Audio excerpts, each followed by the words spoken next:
Hebrews chapter 12. Hebrews chapter 12.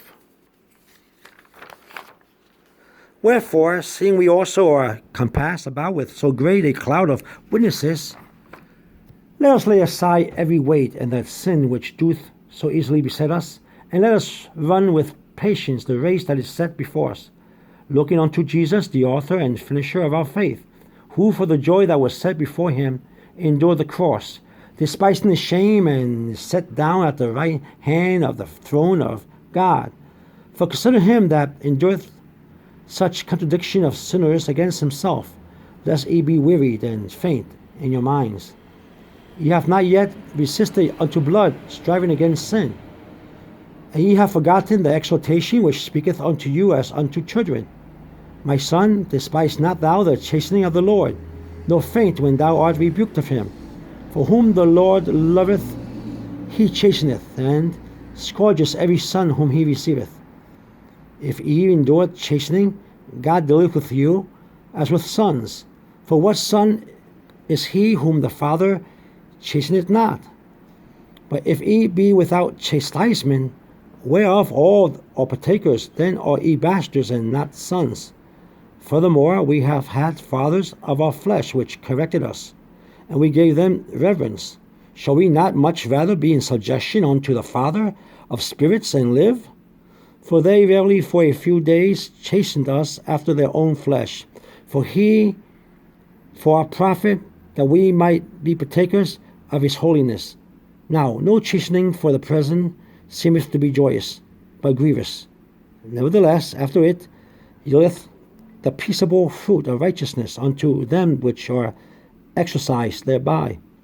Wherefore lift up the hands which hang down, and the feeble knees, and make straight paths for your feet, lest that which is lame be turned out of the way, but let it rather be healed.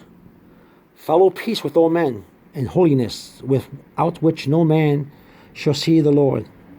Looking diligently, lest any man fail of the grace of God, lest any root of bitterness springing up trouble you, and thereby many be defiled, lest there be any fornicators or profane person as Esau, who for one morsel of meat sold his birthright.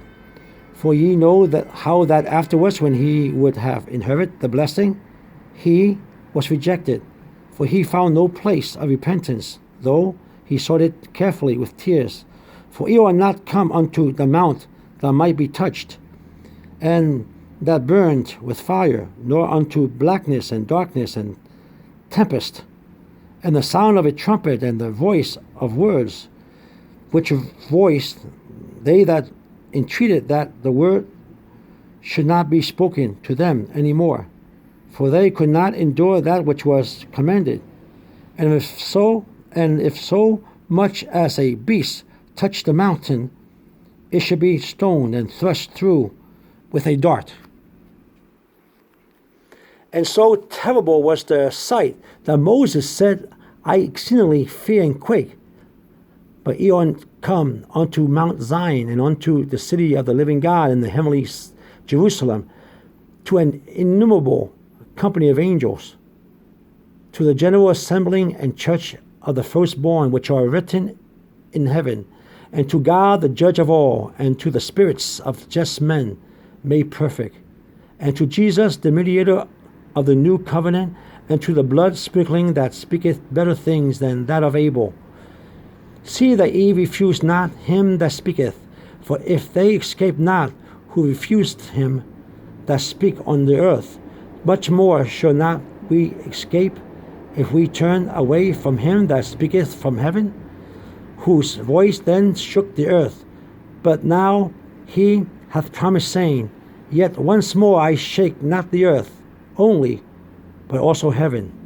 And this word, yet once more, signifieth the removing of those things that are shaken, as of things that are made, that whose things which cannot be shaken any may remain.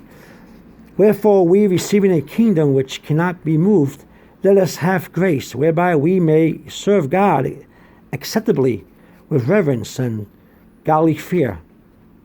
for our God is a consuming fire. That was the reading of Hebrews chapter 12. Thank you for listening and have a good day. Bye-bye.